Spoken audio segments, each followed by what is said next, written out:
Hello students and hello everybody. Thank you for joining me in this lecture. This lecture is in continuity of what three lectures we have done. This is lecture number 4. We are going to talk about MPS circuitry law in this lecture. This lecture is going to be very specific for the MPS circuitry law. It's not going to be lengthy. And the next lecture will be the follow-up lecture of which will be the application of MPS circuitry law. That will be the toroid and solenoid.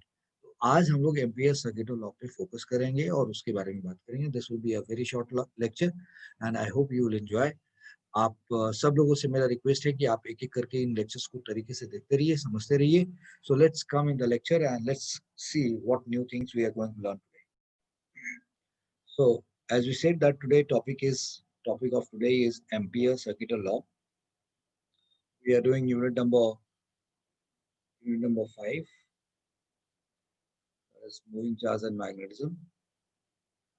Moving charge and magnetism.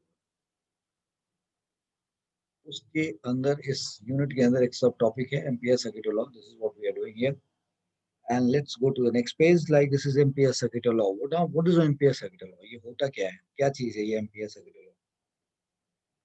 इसको हम लोगों को समझना है कि ampere circuit law है क्या. देखो, हम लोगों ने बायट-सेवर्ट्स लॉ तो पढ़ लिया है और उसके एप्लीकेशन भी समझ लिए हैं कि स्ट्रेट कंडक्टिंग वायर की वजह से कहीं पे मैग्नेटिक फील्ड निकालना हो, या अगर सर्कुलर करंट कैरिंग लूप हो तो उसकी वजह से एक्सेल कोण पे मैग्नेटिक फील्ड निकालना हो तो हम कैसे निकालते हैं. Now there is another situations like जहां देयर आर अनदर सिचुएशन जहां पे हमें मैग्नेटिक फील्ड बायट-सेवर्ट्स लॉ से निकालना थोड़ा मुश्किल हो जाता है कि मतलब it becomes difficult to solve it. जैसे आपने इलेक्ट्रिक फील्ड पढ़ा है तो आपने देखा कि एक बेसिक कॉन्सेप्ट पढ़ा है कि किसी भी चार्ज की वजह से किसी पर्टिकुलर पॉइंट पे इलेक्ट्रिक फील्ड क्या होता है कि Q/R² होता है. That's a basic elementary knowledge what we had from Coulomb's law से इलेक्ट्रिक फील्ड पे पहुंच करके, और उससे हम लोगों ने बड़े सारे क्वेश्चन सॉल्व करना सीखा. But later on we come to know that कि बड़े सारे कॉम्प्लेक्स स्टेजेस है, कॉम्प्लेक्स सिचुएशन है जहाँ पे हम गॉस थ्योरम अगर लगाते हैं तो क्वेश्चन बड़ा आसानी से सॉल्व हो जाता है, और अगर एलिमेंट्री K/R² से सॉल्व करने की कोशिश करते हैं तो मैथमेटिकली बहुत कमरसम हो जाता है. तो चीजों को आसान करना करना ही हमारा पढ़ने पढ़ाने सीखने सिखाने का मेन कैरेक्टरिस्टिक है. तो क्यों ना आई मीन एम्पियर ने एक ऐसा मेथड डेवलप किया जिससे कि हम कुछ कॉम्प्लेक्स सिचुएशन में भी मैग्नेटिक फील्ड निकाल सकते हैं, और उसको हम लोग एम्पियर सर्किट लॉ के नाम से जानते हैं. So what this law he is talking about it. तो मैं इनके लॉ को आपको समझाने से पहले, ये जो लॉ है उस लॉ को समझाने से पहले हम एक छोटी बात आपसे कर रहे हैं और उस बात पे आपका ध्यान जाना चाहिए, और देखते हैं कि वो क्या चीज है. लेट्स सी कि आप क्या उसको उसके बारे में आप कितना जानते हैं पहले से. तो मैं ये एक straight wire, this I am taking as a straight wire, और उस स्ट्रेट वायर को जिसमें कोई करंट जा रहा है, ये एक स्ट्रेट वायर हम चूज कर रहे हैं. Let me choose just. पहले हमने एक छोटा सा यहाँ पे ऐसे रिंग बना लिया है, ऐसे इस तरीके का एक रिंग बना लिया है. और अब क्या कर रहे हैं, हम यहाँ पे एक स्ट्रेट वायर ले लेते हैं, और वो स्ट्रेट वायर हमारे इससे पास होके जा रहा है. This is the straight wire which is going, this straight wire is passing through center of this circular loop. जो सर्कुलर लूप है उसके सेंटर से होकर गुजर रहा है. तो यहाँ पे जो आपके पास चीज बन करके दिख रही है, जो दिख रही है आपको, वो ये है कि एक सर्कुलर लूप है और उसके अंदर से कोई करंट ऐसे जा रहा है. ये वायर है, इसमें करंट ऐसे पास हो रहा है. This is the direction in which current is passing. इस डायरेक्शन में करंट पास हो रहा है. आप इस वायर का नाम ए बी कुछ भी ऐसे लिख सकते हैं. लेट्स सपोज एक्स वाई आपने ले लिया. अब आपने जो बायट-सेवर्ट्स लॉ पढ़ा है उसके हिसाब से, जो आपने पढ़ा है उसकी बात करो. तो आप एक काम करो, बायट-सेवर्ट्स लॉ जो पढ़े हो उस उसके हिसाब से हमने एक लेक्चर 3 में स्ट्रेट वायर की वजह से किसी पर्टिकुलर पॉइंट पे स्ट्रेट वायर की वजह से किसी पर्टिकुलर पॉइंट पे हमने मैग्नेटिक फील्ड निकालना सीखा है. Okay, we know how to find magnetic field at a particular point due to straight wire. तो हमने क्या किया यहाँ पे,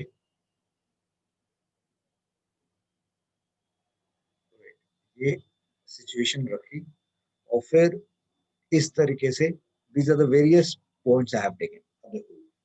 अब आपको यहाँ पे ये दिख रहा होगा कि क्योंकि ये जो स्ट्रेट वायर है एक्स वाई, ये सर्कल के अंदर से होके जा रहा है और ये करंट कैरिंग कंडक्टर है और ये परपेंडिकुलर है। किसके परपेंडिकुलर है? ये देखो, ये सारे लेंथ के ऊपर, सबके ऊपर ये परपेंडिकुलर है, इसके ऊपर भी ये परपेंडिकुलर है, इसके ऊपर भी परपेंडिकुलर है। तो ये एक आर रेडियस का एक सर्कुलर रिंग लिया आप। अच्छा, अगर मैं पूछूं आपसे यहाँ पे मैग्नेटिक फील्ड बताओगे कितना होगा, what is the magnetic field at this, और क्या उसका डायरेक्शन होगा, तो आप क्या करोगे? एक छोटा सा टेंजेंट ड्रॉ करोगे, you should draw tangent here. तो आपने एक छोटा सा इस पॉइंट पे टेंजेंट ड्रॉ कर दिया, बोला ये टेंजेंट होगा यहाँ का। ओके, अगर मैं अब आपसे पूछूं कि यहाँ का मैग्नेटिक फील्ड बताओ, इस जगह का मैग्नेटिक फील्ड बताओ, तो आपने यहाँ पे भी क्या करना है? एक टेंजेंट ड्रॉ करना है, ये डायरेक्शन होगा। अगर मैं पूछूं यहाँ पे बताओ मैग्नेटिक फील्ड क्या होगा, तो एक टेंजेंट ड्रॉ करोगे। ये यहाँ पे बताओ मैग्नेटिक फील्ड, तो आप एक टेंजेंट ड्रॉ करोगे ऐसे। फिर यहाँ बताओ मैग्नेटिक फील्ड, तो क्या करोगे आप? यहाँ भी एक टेंजेंट ड्रॉ करोगे कुछ इस तरह से। ये टेंजेंट का डायरेक्शन। यहाँ का पूछूं तो ऐसे ड्रॉ करोगे। ये सुनो, यानी कि ये करंट कैरिंग कंडक्टर है और इस करंट कैरिंग कंडक्टर की वजह से ये यहाँ पे और ये आर है, यानी कि हम लोगों ने ये डायग्राम मैंने पढ़ा समझाया हुआ आपको। अगर आप ऐसे ले रहे हैं, ये आइडियल है और ये आपका आर कैप है, तो यहाँ पे इनवर्ट की तरफ मैग्नेटिक फील्ड होगा। याद होगा आपको, ये सब बताया गया है। तो यहाँ पे एक स्ट्रेट कंडक्टिंग वायर लिया गया है, इसमें करंट जा रहा है और इस करंट कैरिंग कंडक्टर की वजह से, इस करंट कैरिंग कंडक्टर की वजह से हमें अ, इस पॉइंट पे मैग्नेट, इस पॉइंट पे, यानी कि जो वेरियस पॉइंट्स हैं हमारे पास हैं, यानी कि इन वेरियस पॉइंट्स पे जो हमें मैग्नेटिक फील्ड मिले हैं, वो कुछ इस तरीके से, इस तरीके से, इस तरीके से, इस तरीके से। Okay, so if I name this as a B1 vector, and if I name this as a B2 vector, and if I name this as a B3 vector, and B4 vector, and B5 vector, suppose इन सब का नाम दे दिए B5 and B6 vector, तो हर जगह पे यहाँ पे ये जो मैग्नेटिक फील्ड होगा और ठीक इसके अगले पॉइंट पे टेंजेंट का डायरेक्शन बदल जाएगा। तो मैं आपसे पूछूं, आपको याद होगा line integral of electric field, line integral, line integral of electric field आपको याद होगा। तो line integral of electric field का मतलब क्या होता है कि इलेक्ट्रिक फील्ड को डीएल के साथ डॉट प्रोडक्ट लेकर के और हम उसको इंटीग्रेट करते थे दो टर्मिनल लेकर के, ए टू बी और R1 टू R2, तो इसको हम लोग line integral of electric field कहते हैं। तो जैसे ये line integral of electric field है, यानी कि किसी लेंथ के अलॉन्ग किसी पर्टिकुलर पॉइंट पे जितना इलेक्ट्रिक फील्ड है और ए टू बी हर पॉइंट पे इलेक्ट्रिक फील्ड और डीएल के बीच का डॉट प्रोडक्ट लेकर के उसको इंटीग्रेट करोगे तो उसको line integral of electric field. तो ठीक उसी तरीके से line integral of magnetic field अगर पूछा जाए तो क्या होगा? What is line integral of magnetic field? Line integral of, line integral of magnetic field, तो ये क्या चीज होगा? Line integral of magnetic field किसको कहेंगे? ऑब्वियसली ये बी डॉट डीएल होएगा। बी डॉट डीएल का आप इंटीग्रल करोगे, this is what you can think of. तो अगर मैंने एक स्ट्रेट करंट कैरिंग कंडक्टर लिया है और उससे आर डिस्टेंस पे आई मीन कंडक्टर लिया है और उसको एक आर रेडियस के सर्कल के सेंटर से पास कराया है, और वी नो दैट कि इस करंट कैरिंग कंडक्टर की वजह से सर्कल के किसी भी पॉइंट पे अगर मैग्नेटिक फील्ड निकालेंगे तो वो आइडियल क्रॉस आर कैप से जो टेंजेंट आएगा, वो टेंजेंट हमें मैग्नेटिक फील्ड का डायरेक्शन देगा। और हम इसके मैग्नेटिक फील्ड, इस मैग्नेटिक फील्ड का मैग्नीट्यूड का फॉर्मूला भी जानते हैं। तो let suppose if like if we find like line integral अगर निकालते हैं, line integral of magnetic field निकालते हैं, magnetic field, line integral of magnetic field field करते हैं, line integral of magnetic field for this close loop, for this closed circular circular loop, line integral of magnetic field for this closed circular loop. इस circular loop के लिए line integral of magnetic field निकालते हैं, तो क्या करना पड़ेगा आपको? बी डॉट डीएल का इंटीग्रेट करना पड़ेगा, कहाँ से कहाँ तक? पूरे लूप के ऊपर, that is 0 to 2 pi r, पूरे के लिए आप इंटीग्रेट करेंगे। ओके, लेकिन किसी एक पॉइंट पे मैग्नेटिक फील्ड है कितना? B dot D L into cos zero होगा। अगली पोजीशन पे क्या होगा? लाइक अगर यहाँ पे बी वन है तो कहीं बी टू होगा, कहीं बी थ्री होगा। That's what the point is. तो in general B dot D L मतलब B into D L cos zero. अब इसको आप इंटीग्रेट करें 0 to 2 pi r के बीच में। So now from here, this is 0 to 2 pi r, and B is what? Mu naught I upon, like ये है, और यहाँ पे मैग्नेटिक फील्ड क्या होगा? B1 या B2 का मॉड कितना होगा? B1 या B2 या B3, इन सब का मॉड कितने के बराबर होगा? B3, इन सब का मॉड कितने के बराबर होगा? तो हम लोग फॉर्मूला क्या पढ़े? Mu naught I upon 2 pi r. If the wire is the conducting wire is of a very longer length and the distance is very close, तो sin phi 1 plus sin phi 2 दोनों को sin 90 रख करके उसको 2 बना देंगे और नीचे का 4 कट जाएगा तो mu naught I upon 2 pi r आएगा. So this result we have already, we have awareness of this result. तो mu naught I upon 2 pi r लिख दिया और यहाँ डॉट dl रख दिया, cos 0 1 हो गया. अब आप बताओ यहाँ पे क्या क्या कांस्टेंट है. म्यू नॉट कांस्टेंट है, आई कांस्टेंट है, 2 पाई आर कांस्टेंट है, तो यहाँ आया क्या, डीएल बचा. और डीएल का इंटीग्रल आप कहाँ से कहाँ तक करें, 0 to 2 पाई आर.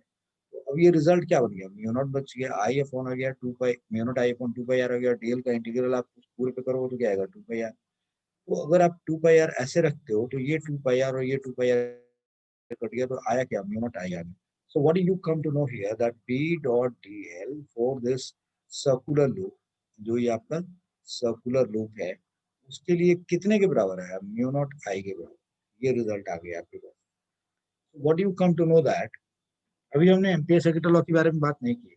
हमने बहुत बेसिक इंफॉर्मेशन जो हमारे पास है, स्ट्रेट करंट कैरिंग कंडक्टर की वजह से आर रेडियस का कोई सर्कल ले लिया जाए और उस करंट कैरिंग कंडक्टर की वजह से इसके सर्कल के हर पॉइंट पे जो मैग्नेटिक फील्ड होगा उस मैग्नेटिक फील्ड को वहां के डीएल के साथ डॉट प्रोडक्ट लिया जाए और उसके हर पॉइंट्स पे पी डॉट डीएल को का प्रोडक्ट का समेशन लिया जाए, यानी कि लाइन इंटीग्रल कर दिया जाए. तो आपने क्या देखा कि रिजल्ट क्या आया, mu naught times of the current, mu naught times of that current, the current which is passing through the circle. तो सर्कल के होकर के गुजर के गया है करंट, उसकी बात कर. तो इस तरीके से ये एक बेसिक चीज हमने समझा कि हाँ ऐसा हो रहा है. दैट ओके ना. अब इस रिजल्ट को हम लोग, ये जो रिजल्ट है, ये जो सोच है, ये जो थॉट है, यही थॉट किसका था, एम्पियर का था. तो एम्पियर ने इसी थॉट को हमारे सामने री एनफोर्स कर दिया. एम्पियर ने इसको करके देखा होगा और हमारे सामने ये लॉ के फॉर्म में आ गया. तो what is ampere circuit law now. तो अब हम लोग एम्पियर सर्किट लॉ को ऑफिशियली अनाउंस करें. Ampere circuit law. So what this law states, like according to this law, according to this law, according to this, according to this law, line integral of magnetic field, line line integral of magnet. According to this law, line integral line integral of magnetic field, line integral of magnetic field for a closed loop, for a closed loop, line integral of magnetic field for a closed loop is mu naught times of total threading current to that.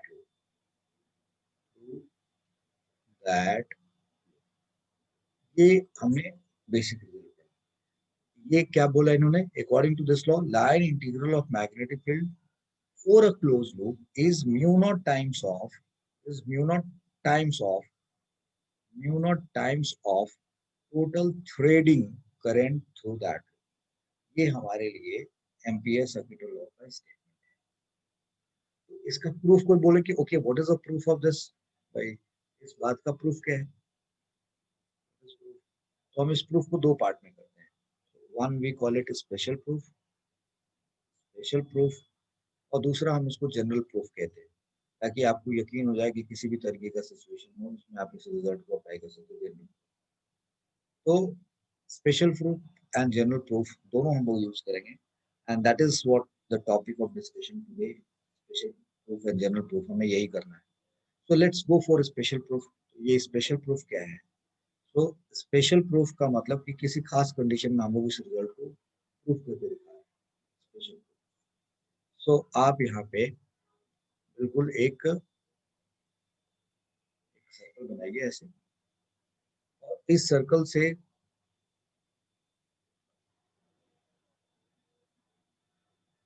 एक, चलो अब तो बना दिया इसको. तो और हम लोग क्या कर रहे हैं, इसके अंदर से एक करंट कैरिंग कंडक्टर, ये करंट कैरिंग कंडक्टर इसके अंदर से गुजर रहा है. and we believe that this current carrying conductor is passing through the center of the loop, passing through the center of the loop. So special proof में हमने क्या किया, यहाँ पे एक करंट कैरिंग कंडक्टर दिखाया, तो ये करंट कैरिंग कंडक्टर है और ये सेंटर हुआ और ये रेडियस हुआ, right. So we consider a a threading current, consider a threading current of value I. So I मान, we consider a threading current of value I, which is passing through,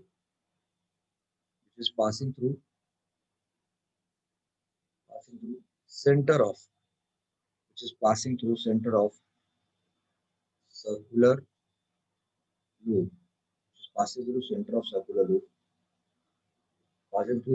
circular loop, in such a way that, in such a way that I is perpendicular, I यानी कि direction of I, direction of I is perpendicular to the, direction of I is perpendicular to the plane of loop. ये जो current का direction है वो plane of loop के perpendicular. we know that magnetic field at any point of circumference of circular loop will be given by that is B vector का magnitude is mu naught I upon 4 pi r sin phi 1 plus sin phi 2. और फिर इस अगले result में एक step ऐसे डाल दिया, mu naught I upon 2 pi r 4 pi r, and this is sin 90 plus sin 90. Why 90? Because this is very long straight wire and this r is very less in comparison to this. ये क्या हो गया, mu naught I upon this is 4 pi r and this is 1 plus 1, that is 2, and that is finally it is mu naught I upon 2 pi r. So what we are saying, we know that magnetic field at any point of circumference of circular loop will be given by this, ये magnetic field. Get a point? So now we find line integral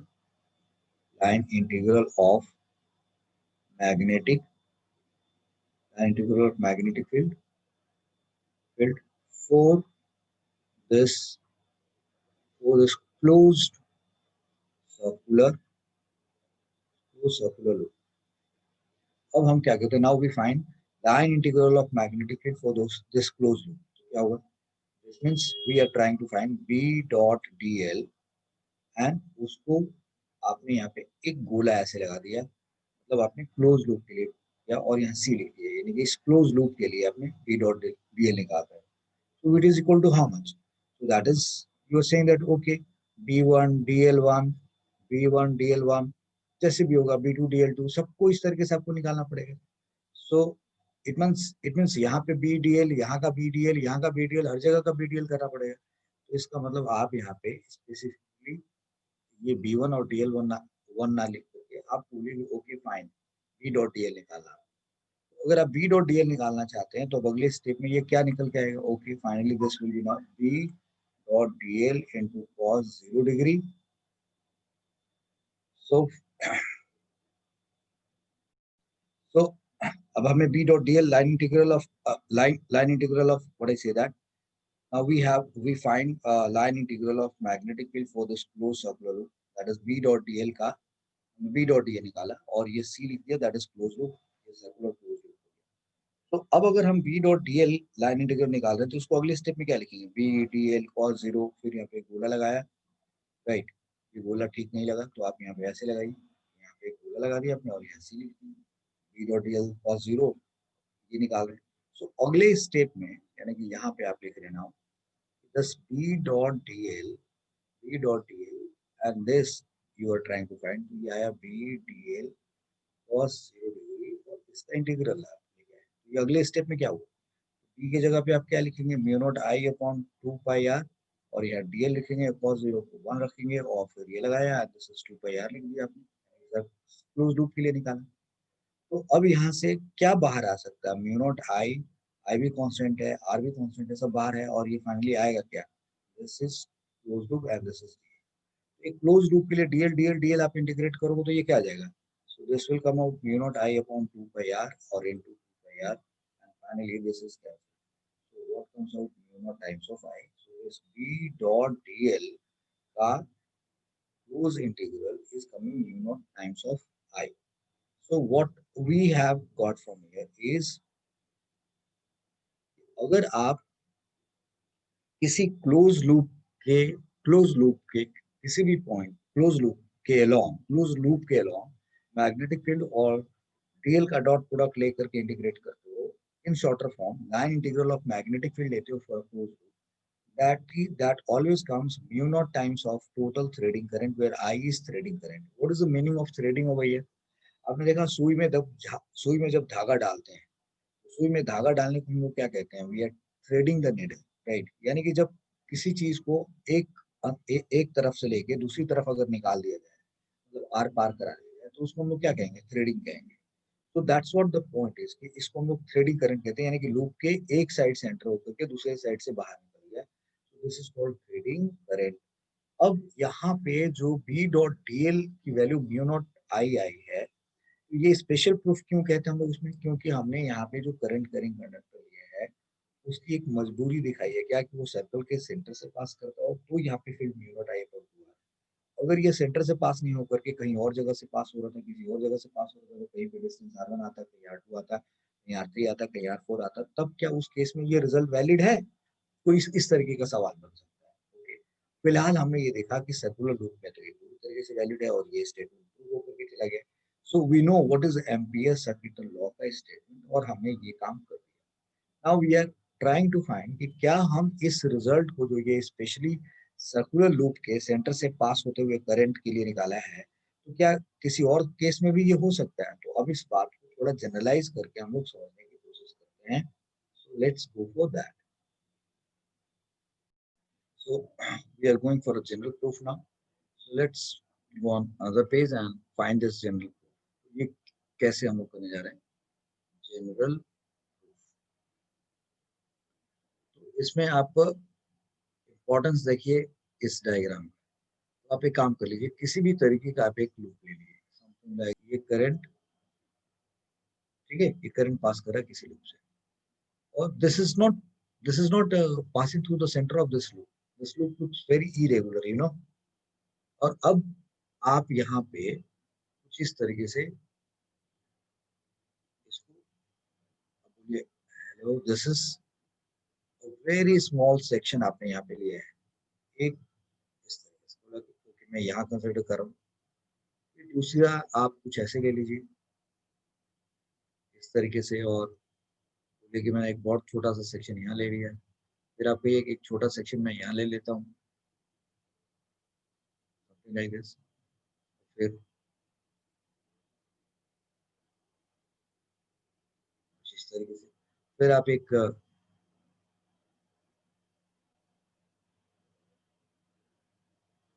ऐसे ले लीजिए और दिखाइए कुछ इस तरीके से। अब आपने यहाँ क्या दिखा दिया, what actually you have shown here, आपने यहाँ पे ये करने की कोशिश की है कि अगर ये लूप है और इस लूप के अंदर से कोई करंट जा रहा थ्रेड करता हुआ, this current carrying conductor is perpendicular to the plane of loop, is perpendicular to the plane, but this is not passing through the center, no। I is perpendicular to the loop, but it is not passing through the center of this loop because it's difficult to find the center of this particular loop, which is not circular at all. Okay, तो अब क्या करते हैं हम लोग ये कह रहे हैं कि यहाँ पे ये इसका जो फिगर है वो आप मेरे ख्याल से समझ गए होंगे। अब आप थोड़ा-थोड़ा सा इसमें आप एक यहाँ पे ये जो एंगल बन रहा होगा, इसको बोलिए डी थीटा 1। ये जो एंगल बन रहा होगा यहाँ पे यानी कि इस छोटे से पार्ट ने जो यहाँ एंगल बनाया होगा, this you take as a D theta 2। ये जो एंगल बन रहा होगा यहाँ पे इसको डी थीटा 3 मान लीजिए और ये जो एंगल बन रहा होगा उसको डी थीटा 4 मान लीजिए। तो this D theta 1, D theta 2, D theta 3 and D theta 4 आपने ले लिया, 4 लिया मतलब दिखा देंगे, अब आगे अभी देखेंगे क्या करना है। और you are let's suppose you are of the opinion कि ये जो करंट कैरिंग वायर है, इस करंट कैरिंग वायर की वजह से इस पॉइंट पे जो मैग्नेटिक फील्ड होगा वो क्या होगा? इस पॉइंट पे जो मैग्नेटिक फील्ड होगा वो कुछ इस तरीके से टेंजेंशियल होगा। यहाँ पे अगर आप मैग्नेटिक फील्ड लेंगे तो वो कुछ इस पे टेंजेंट होगा, कुछ इस तरीके से। यहाँ लेंगे तो वो भी कुछ इस तरीके से टेंजेंशियल होगा। यहाँ लेंगे तो ये भी कुछ ऐसे टेंजेंशियल होना चाहिए भाई। इसका मतलब कि अगर ये जो टेंजेंट होगा इस पॉइंट पे, ये जो टेंजेंट होगा इस पॉइंट पे, ये टेंजेंट या ये टेंजेंट या ये टेंजेंट ऑब्वियसली इस ये जो जो भी इसको ज्वाइन कर रहा है, सपोज कर लो यहाँ से इस पर्टिकुलर पॉइंट का डिस्टेंस r1 है, ये r1 है, क्योंकि ये dl है बहुत छोटा सा। यहाँ पे आपने क्या लिया dl1 ले लिया, dl1 लिया है, dl1 वेक्टर। यहाँ पे आपने क्या लिया dl2 वेक्टर लिया है, यहाँ आपने क्या लिया dl3 वेक्टर लिया है, यहाँ क्या लिया dl4 वेक्टर। मतलब लूप के ऊपर छोटे छोटे से पार्ट्स ले और उस dl वेक्टर का डायरेक्शन कुछ इस तरीके से। तो ये जो करंट है, इस करंट के वजह से जो कि ये वाला पॉइंट यहाँ से R1 डिस्टेंस पे है, R1 डिस्टेंस पे, ये R1 डिस्टेंस पे है, तो यहाँ मैग्नेटिक फील्ड क्या होगा आई, यहाँ पे करंट जा रहा है, this is the direction of current, तो ये आइडियल वेक्टर का डायरेक्शन होगा और ये आर क्या बनेगा, तो यहाँ पे ये क्या हो जाएगा, यहाँ का मैग्नेटिक फील्ड होगा, यहाँ का मैग्नेटिक फील्ड होगा। तो ये DL1 पार्ट लिया और यहाँ की फील्ड को आपने क्या कह दिया DB1 वेक्टर, यहाँ की फील्ड को आपने क्या कह दिया DB2 वेक्टर, यहाँ के फील्ड को आपने क्या कह दिया DB3 वेक्टर, DB3 वेक्टर कह दिया। और you are saying this is, you see this what I said is not appreciable, ये गलत हो गया, ये जो मैंने कहा ये गलत हो गया, इसको थोड़ा ठीक कर जाए। This is I should say,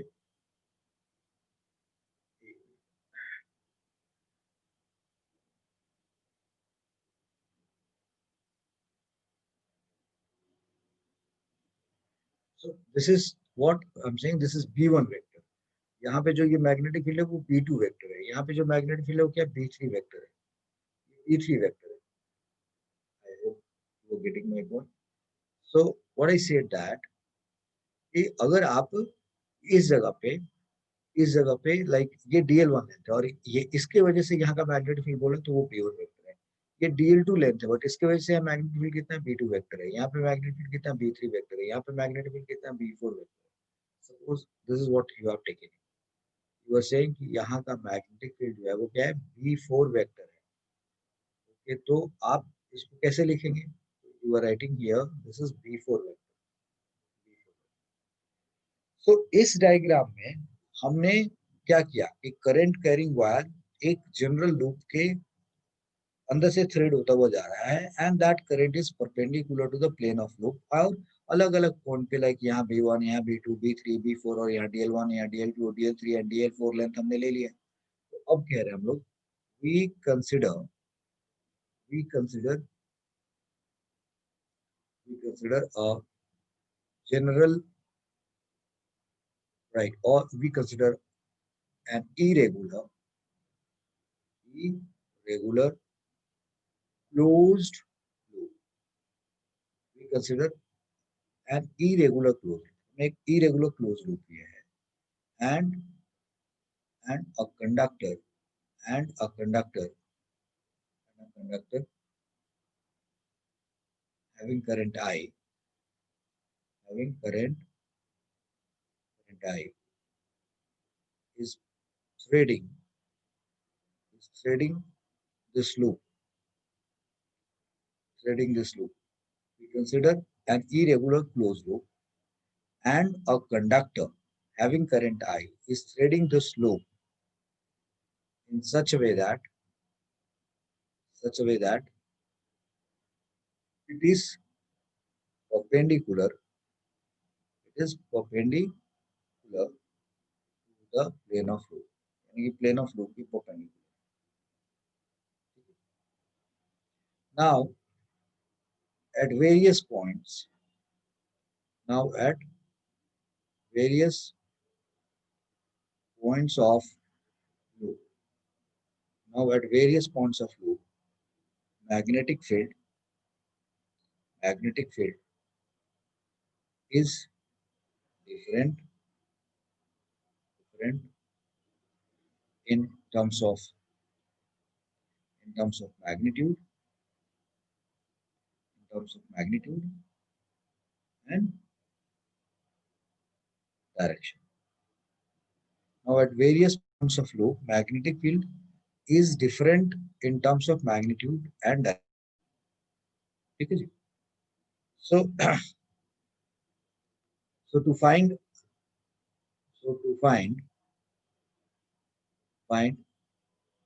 now, I mean इसको ऐसे लिखते हैं. Now we need to find line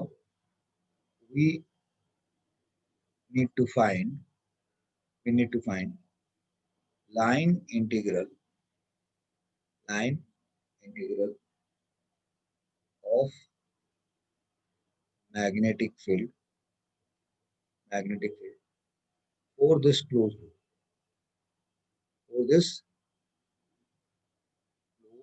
इस closed loop के लिए हम लोग ये निकालने में इंटरेस्टेड हैं. This is B dot dl. This we want to find. ये क्या होगा जी? तो अब आपके पास चूंकि ऐसा तो है नहीं कि जैसे ये जो ये वाला कंडीशन था, इसमें हर जगह मैग्नेटिक फील्ड का मैग्नीट्यूड सेम था, डायरेक्शन और डीएल वेक्टर दोनों एक डायरेक्शन में थे. अब यहाँ पे हर जगह बी सेम था, इसलिए बी डॉट डीएल सीधा लिख करके और उसको इंटीग्रेट कर दिया. बट यहाँ तो इस केस में कहानी क्या बन गई? यहाँ B1 है, यहाँ B2 है, या B3 है, यहाँ B4 है. अलग अलग पॉइंट पे अलग अलग मैग्नेटिक फील्ड है. तो जब B डॉट डीएल की बात करें तो आप बेसिकली कर क्या रहे हो? B1 dot DL1, B2 dot DL2, B3 dot DL3, and ऐसे पता नहीं कितने सारे पॉइंट्स पे, हर यानी कि हर पॉइंट पे जो मैग्नेटिक फील्ड है और जो वहां का डीएल है उसका डॉट प्रोडक्ट लेकर के और फिर आपको सम करना पड़ेगा. यही इसका मीनिंग है अगर इस क्लोज लूप के लिए निकालना चाहोगे. तो कहीं पे भी जो B1 और DL1 होगा, इसका जो मैग्नेटिक फील्ड होगा, इस करंट की वजह से जो यहाँ मैग्नेटिक फील्ड होगा, और वो जो DL1 है, दोनों का डायरेक्शन तो सेम होगा. तो यानी कि B1 DL1 cos 0 आएगा. फिर उसी तरीके से B2 DL2 cos 0 आएगा. सिमिलरली B3 DL3 cos 0 आएगा. कोई डाउट नहीं है इसमें. इस तरीके से ये सब जगह होगा. तो फाइनली ये क्या बन जाएगा? B1 DL1 बन जाएगा, ये B2 DL2 बन जाएगा, ये B3 DL3 बन जाएगा, B4 DL4 बन जाएगा, B4 एंड DL4 बन जाएगा, एंड लाइक दिस ऐसा होता जाएगा. अब क्या करें? ये B1 DL1 है. अब B1 की वैल्यू रखते हैं, तो ये म्यू नॉट आई अपॉन क्या आ गया? 2 पाई. अब ये डिस्टेंस जैसे आपने बोला R1, इस डिस्टेंस को आप R2 मानो. ये जो डिस्टेंस है इसको आप क्या मानो? R2. इस डिस्टेंस को आप R3 मान लो, और इस डिस्टेंस को आप R4 मान लो, अलग अलग ऐसे. तो इसका मतलब कि म्यू नॉट आई अपॉन यहाँ क्या लिखना होगा? R1, और यहाँ क्या लिखना होगा? DL. फिर यहाँ क्या लिखना होगा? Mu naught I upon 2 pi R2. यहाँ क्या लिखना होगा? DL2. यहाँ क्या लिखेंगे? Mu naught I upon 2 pi R3, और यहाँ क्या लिखेंगे? DL3, and so on and so fourth. अब यहाँ से म्यू नॉट आई अपॉन 2 पाई तो हम लोग कॉमन ले सकते हैं, तो यहाँ क्या आएगा? DL1 upon R1. ये क्या बचेगा? DL2 upon R2. ये क्या बचेगा? DL3 अपॉन R3, एंड करते जाओ ऐसे. This is how it is going to be there. अब जरा और इस बात को समझो, ये म्यू नॉट आई अपॉन जो 2 पाई है, एंड ये जो DL1 अपॉन R1 है, ये DL1 लेंथ है यहाँ पे, और ये R1 है. इस DL1 ने यहाँ पे इस पॉइंट पे कितना एंगल बनाया होगा? तो आप डी थीटा कहेंगे, डी थीटा 1 कहेंगे. फिर इस DL2 ने इस जगह पे कितना एंगल बनाया होगा? D theta 2. इस DL3 ने यहाँ पे कितना एंगल बनाया होगा? D theta 3. यस. तो हम DL बाई आर को, यानी कि length of arc upon radius को हम क्या लिख सकते हैं? उसको डी थीटा 1 लिख सकते हैं. इसको क्या लिख सकते हैं? D theta 2. ये क्या होगा? D theta 3. सो लाइक तो अब आपको ये समझना है कि ये म्यू नॉट आई अपॉन 2 पाई तो आ गया, और ये सारा डी थीटा आप करते जाओ, ये सब डी थीटा यहाँ ने इसने जो बनाया इसने बनाया, इस पूरे को अगर करते जाओ तो ये फाइनली क्या हो जाएगा, पूरा का पूरा सर्कल, आई मीन पूरा का पूरा क्लोज लूप ने जो एंगल बनाया वही होगा। वो थ्योरम आपको याद होगा ना कि भाई इसने क्या किया, एक तरीके से एनक्लोज ही तो किया है, यानी कि एक सर्कल जो एनक्लोज करके एंगल बनाएगा ये भी ऑलमोस्ट उतना ही एंगल बनाएगा। सो फाइनली ये क्या हो जाएगा, so mu naught I upon 2 पाई, और ये D theta 1 D theta 2 D theta 3 इन सब का सम क्या हो जाएगा, 2 पाई आ जाएगा। सो फाइनली भाई इस केस में ये 2 पाई और ये 2 पाई कैंसिल हो जाएंगे, तो ये क्या आ गया जी आपके पास। So can we say that कि this B dot D L and this we have got it, and that is coming out mu naught I, and this is for closed loop। चाहे वो लूप चाहे वो loop चाहे वो loop regular हो irregular हो, दोनों केस में आपने ये जनरलाइज करके आपने पढ़ लिया, जनरलाइज लूप में भी पढ़ लिया।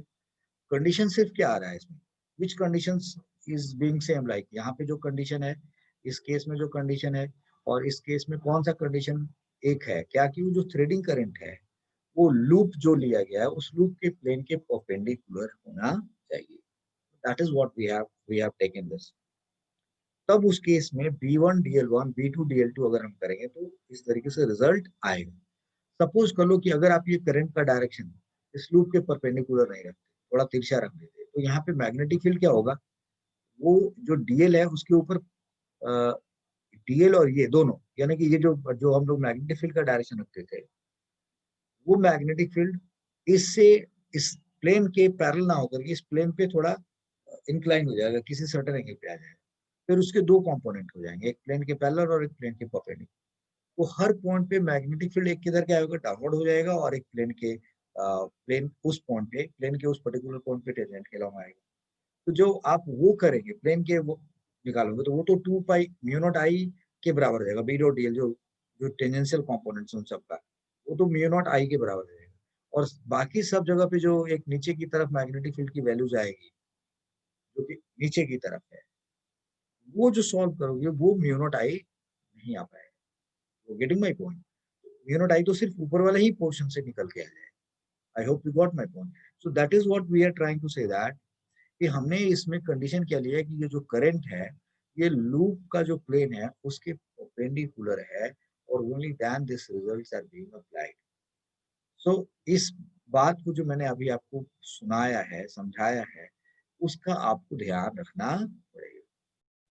सो आपने ये नोटिस किया कि ये जो रिजल्ट आपने पढ़ा, चाहे वो रेगुलर लूप हो या इरेगुलर लूप हो, और वो जो करंट वायर है वो लूप के लूप के प्लेन के परपेंडिकुलर होना चाहिए। What is its position with in the loop, that is not very important point two consider. अब जो ये हमने पढ़ा है इससे इस पे रिलेटेड हम लोग एक दो क्वेश्चंस करके देखते हैं, ये हमें कितना फायदा पहुंचा सकता है current I mean magnetic field की वैल्यूज निकाल। So let's see. I'm writing one or two questions for you ताकि आप इस बात को और अच्छे से समझ सकें. So now we have a question over here, and that question says that you see there is a ring circular loop of radius r, and इससे जो पास होने वाले करंट है वो I1 है, I2 है, I3 and I4 है. See I4 is going downward, I1, I2, I3 is going up. This is radius r. So there are find magnetic field, find field at P. This is r distance. Find magnetic field at P. ये सवाल है सीधा सीधा। तब क्या करेंगे हम लोग ये इस क्वेश्चन को सॉल्व करने के लिए, तो ये सॉल्व करने के लिए हम कहेंगे कि by ampere circuital law, ampere circuital ampere circuital law से बी डॉट डी एल किसी भी पॉइंट पे जो इसका होना चाहिए वो क्या होना चाहिए भाई, that should be equal to mu naught into I, and this I is total threading current, total threading total threading current होना चाहिए। Now here in this case, और यहाँ पे जितना भी होगा हर जगह बी सेम होगा, तो बी डॉट डी एल ये सब सॉल्व करोगे तो ये क्या होगा, बी इंटू पाई आर आ जाएगा। यस, और ये कितना आएगा, mu naught total threading current कितना होगा, I1 I2 I3 एक डायरेक्शन में है, so I1 plus I2 plus I3 and this is minus I four. तो आपके पास B is equal to how much, mu naught और I one plus I two plus I three minus I four and this divided by two pi are, ये magnetic field आ गया आपके लिए। So this is the immediate application what we learn, जो हमने सीखा उसका इमीडिएट एप्लीकेशन। ये बहुत ही बेसिक क्वेश्चंस मैंने रखा। अब एक क्वेश्चन थोड़ा सा बेहतर है, let's see this question we have here.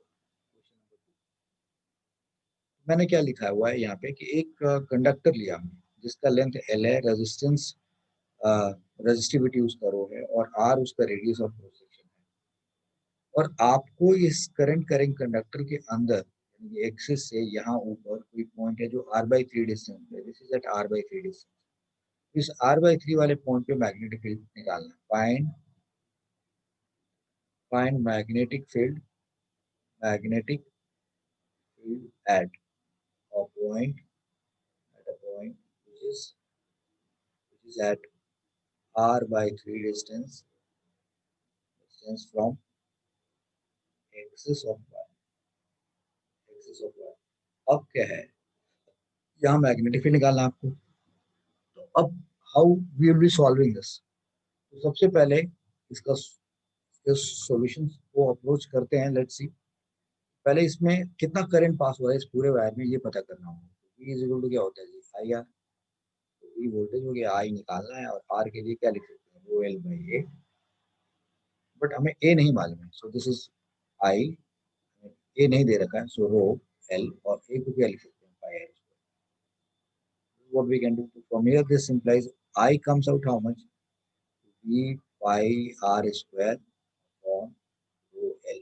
ये करंट की वैल्यू हो गई जो इसमें जा रहा है। बट ये करंट कैसे जा रहा होगा, ये करंट तो पूरे कंडक्टर के ऊपर डिवाइडेड होगा। जो करंट यहाँ से जा रहा होगा, जो भी करंट यहाँ जा रहा होगा, जो भी करंट यहाँ ऐसे आया, करंट ऐसे निकला, this current is distributed over the whole cross section of this conductor, right और रॉन्ग, दैट्स अ फैक्ट। तब उस केस में करंट पर यूनिट एरिया अगर हम देखें तो क्या होगा, करंट पर यूनिट एरिया अगर हम पढ़ें, पर यूनिट एरिया ऑफ कंडक्टर अगर हम पढ़ें तो ये कितने के बराबर है, करंट पर unit area of conductor. You we are saying that I upon what, pi are square हमें पढ़ना है, करंट पर unit area. I upon pi are square करो तो ये किसके बराबर आ गया, वी अपॉन रो एल के बराबर है। ये करंट पर यूनिट एरिया आपके पास ये रिजल्ट आया। ओके, अब हमें यहाँ पे मैग्नेटिक फील्ड चाहिए। तो क्या करना हमें, ये देखिए मैं आपके लिए एक छोटा सा लूप कंसीडर कर रहा हूँ, समथिंग लाइक दिस। ये मान रहा हूँ कि आप एक, उम्मीद करिए ये वाला लूप, और फिर वैसा ही लूप आप यहाँ समझिए, लाइक दिस।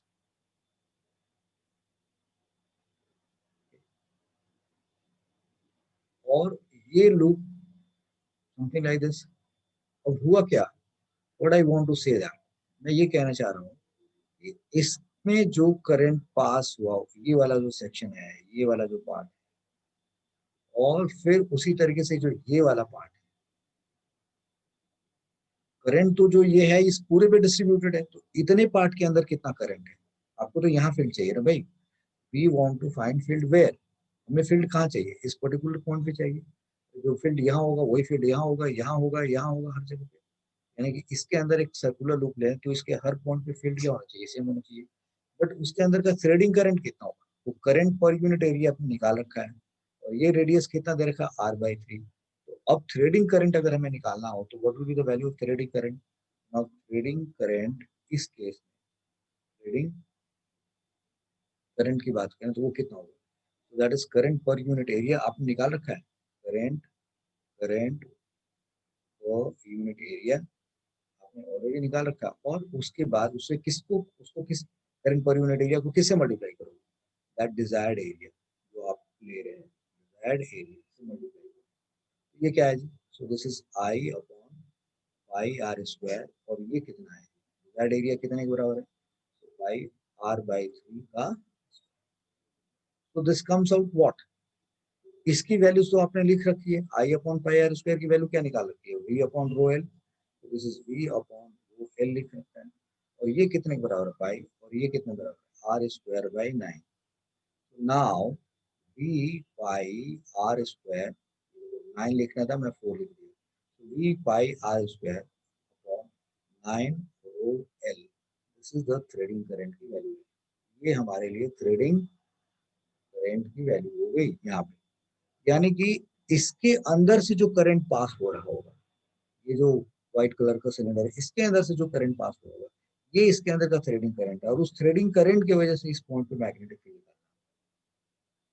तब अब यहाँ का मैग्नेटिक फील्ड निकालेंगे तो क्या होगा भाई, तो अब इतना, ये जो करंट आपने निकाला है, this much current is passing through what, this much current is passing through, इतने सेक्शन से जो करंट जा रहा होगा, इतने पार्ट में जो करंट जा रहा होगा, इस पार्ट में जो करंट जा रहा होगा, वो करंट किसके कितने के बराबर है, इतने के बराबर है।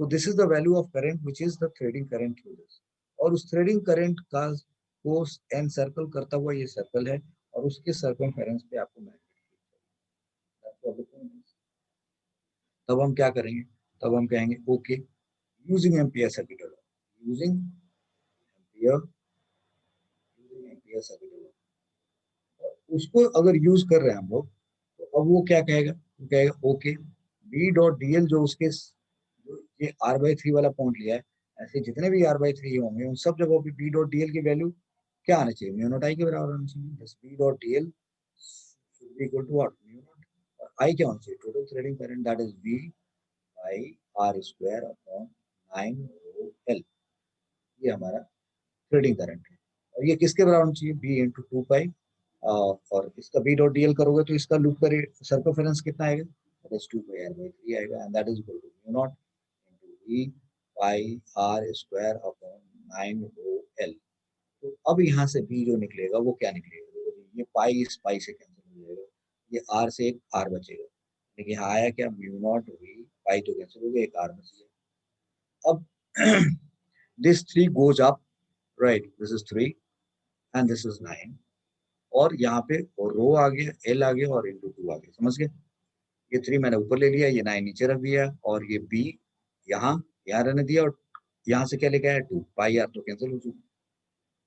सो अगर कोई कंफ्यूजन ना हो इसलिए आपको ये चीज दिखा रहा हूँ, ये देखो ये कैंसिल हो गया स्क्वायर, इससे इससे कैंसिल हो गया, राइट, और ये पाई इससे कैंसिल हो गया, तो क्या बचे यहाँ पे 2, 2 नीचे चला गया, और ये 3 मैंने ऊपर ले लिया, सो 3 बाई 2 और ये 9, म्यू नॉट वी आर 10, अब इसको सॉल्व करोगे तो अब क्या आ जाएगा, this V is equal to mu naught V R, and 3 से ये काटोगे तो 3 आ जाएगा, 3 टू क्या हो जाएगा 6, यानी कि 6 O L, so mu naught V R 6 rho L. This is the value of magnetic field. And what will be the direction of that magnetic field? तो आप उसका डायरेक्शन निकालोगे, करंट ऐसे जा रहा है, तो इस करंट की वजह से, इस करंट की वजह से, ये डायरेक्शन ऑफ करंट है, तो यहाँ पे फील्ड किधर होगा भाई, आप राइट हैंड पाम रूल लगा लें, ये करंट है और इस पॉइंट पे फील्ड निकालना चाह रहे हैं, तो करंट ऐसे ट्रेवल कर रहा है, current is going like this and you want to find field here, तो फील्ड का डायरेक्शन क्या होगा, पहले इसको ऐसे ज्वाइन कर दिया, ये आइडियल हो गया, और ये, और अब आप इसके ऊपर एक फील्ड का डायरेक्शन रिप्रेजेंट करना है, तो कुछ इस तरीके से दिखा दीजिए, बोले कि okay this is the field का डायरेक्शन हियर, ये कुछ इस तरीके से इनवर्ड की तरफ, इस तरीके से अंदर की तरफ फील्ड चला जाएगा, तो यहाँ पे फील्ड कुछ अंदर की तरफ होगा, तो ये मैं उम्मीद कर रहा हूँ कि आप समझ गए होंगे कि अगर ये आइडियल है और यार क्या हो, तो यहाँ पे फील्ड का डायरेक्शन क्या होगा, अंदर की, यहाँ निकालोगे तो क्या होगा, फील्ड का डायरेक्शन आउटवर्ड होगा, ऐसे इस तरीके से फील्ड का डायरेक्शन निकाला जा सकता है, बट बी का न्यूमेरिकल वैल्यू तो हमने बता दिया। तो एम्पियर सर्किट लॉ का एडवांटेज आपने देखा कि इस तरीके के केस में यहाँ पे फील्ड निकालना तो कुछ और आ गया, थोड़ा और ऊपर किसी पॉइंट पे निकालेंगे तो थ्रेडी करंट की वैल्यू और बढ़ जाएगी, तो मैग्नेटिक फील्ड और चेंज हो जाएगा। अब अगर कोई पूछे यहाँ निकालो तो क्या होगा, तो सिर्फ इसमें जितना करंट जा रहा होगा वो करंट लेंगे और उसकी वजह से निकाल देंगे, समझ गए मेरी बात। अगर मैं आपसे बोलूं कि ये आपने find magnetic field at a point which is at r by 3 distance from axis of y, if somebody asks here find and ये distance यहाँ से यहाँ तक कुछ रख लेता है, y रख लेता है, तब उस केस में क्या होगा, लेट्स सी, लाइक अगर मैं इस डिस्टेंस को यहाँ से यहाँ तक का जो ये डिस्टेंस है, ये जो डिस्टेंस है, ये जो डिस्टेंस है, इस डिस्टेंस को हमने, ये वाला जो डिस्टेंस है, सपोज हमने इसकी कोई वैल्यूज रखती, बोला हेलो ये इसका रेडियस आर था, इसको हम 3r मान लेते, बोले यहाँ पे मैग्नेटिक फील्ड चाहिए, magnetic field at where you want to find magnetic field at magnetic field field field at, और उस पॉइंट का नाम कुछ रख दो। Let suppose you keep this point as, यहाँ कुछ रखा है, इसको रख दिया जेड, इस पॉइंट को यहाँ पे मैग्नेटिक फील्ड निकालना चाह रहे हैं, मैग्नेटिक फील्ड एट जेड।